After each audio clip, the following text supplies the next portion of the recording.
Tourism Day, the focus is repositioning tourism as a major catalyst for economic growth across our societies. And we now cross back to Leanne, my colleague. She is at Umtata, and I believe she has with the Minister of Tourism. A very good morning to you again, Leanne. It's over to you.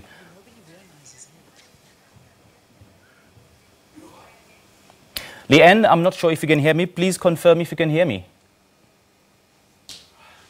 All right, Sipiwe, I think that you are trying to cross to us. Sorry, apologies. The sound on this side is not so great, but I hope that we've got you. And if so, then you're also getting some of these magnificent visuals that we are seeing here as we come to you live from Umtata in the Eastern Cape. It is just beautiful. The sun has risen.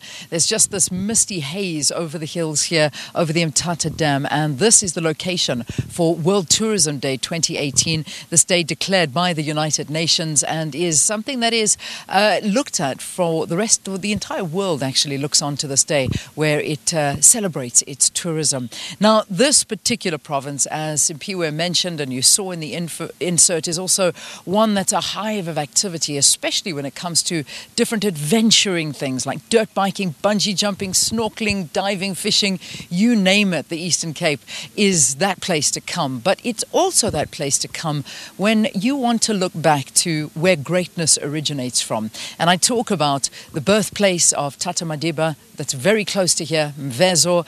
That is the place where many, many people want to take a pilgrimage and go and visit, as well as Masisulu. She was also born in this province in Solo. Let's talk a little bit more to the MEC in the Eastern Cape, who is in charge of Economic Development, Environmental Affairs and Tourism, Oscar Mabuyane. MEC, so good to see you. Thank you very much, Leanne. Good morning to you and good morning to viewers at home. Yeah, you know, there is so much to this province. It is one of those provinces where, you know, you can get a little bit of everything, no matter what you're searching for. How is your tourism looking here?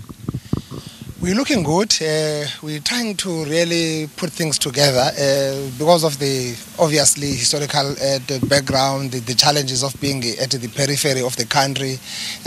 Our tourism has actually not really received that necessary attention that it deserves.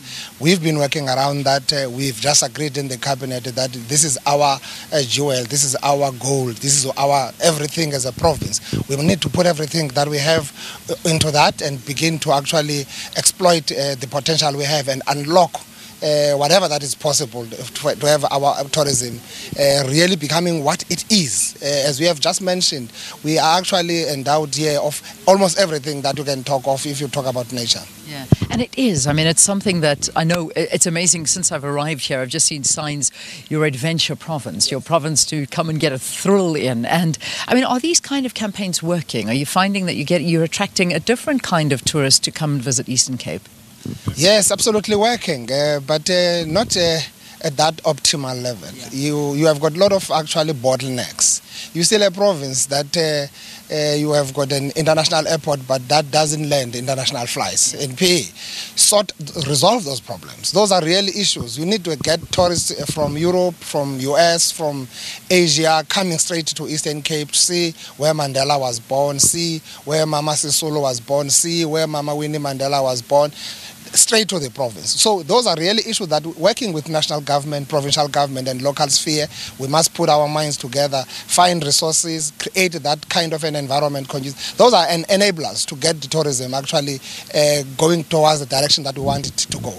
And this province is somewhat of a sacred province. There's something about it. I mean, as soon as you arrive here, it is untouched, it's unspoilt, which is wonderful. But at the same time, you do want to see more of an economic growth within the province. And unfortunately, you do. It catches you as you arrive in Umtata. There's still a lot of hardships. And that's something that it needs to be turned around. And that's where job creation comes in. And that's where we want to see the increase of tourism in order to create these jobs. So it's a circle and a cycle that needs to be broken. And have you got any ideas? I mean, are there programs that you're working on to try and get more economic development within this province? Yes, definitely. We talk of sustainable development because we're trying to balance the tourism we're trying to balance the development in general and the environment to ensure that as we move forward, we are moving towards the right direction without really messing up with what all God has given us. We are working on a number of issues. You talk oceans economy here, you talk agriculture, you talk Mthombo project, which we believe if we get it right down here in Nelson Mandela, Port Elizabeth, we talk Mzimvubu Dam here across, where we talk aquaculture, you talk agriculture, you talk tourism itself. We believe that those catalytic projects, if we get them together, whether through the stimulus package of the president or what, those will be able to help us to unlock the potential of the province and move forward. But we talk sustainable development, we talk because we need to look after the environment. But we must talk tourism that benefits our people. It cannot just be tourism about visitors and tourists going without changing people's lives. We want our people's life to be changed. That's the reason that we are working very hard on that. Government has agreed through the leadership that we definitely need to look at our own stimulus package.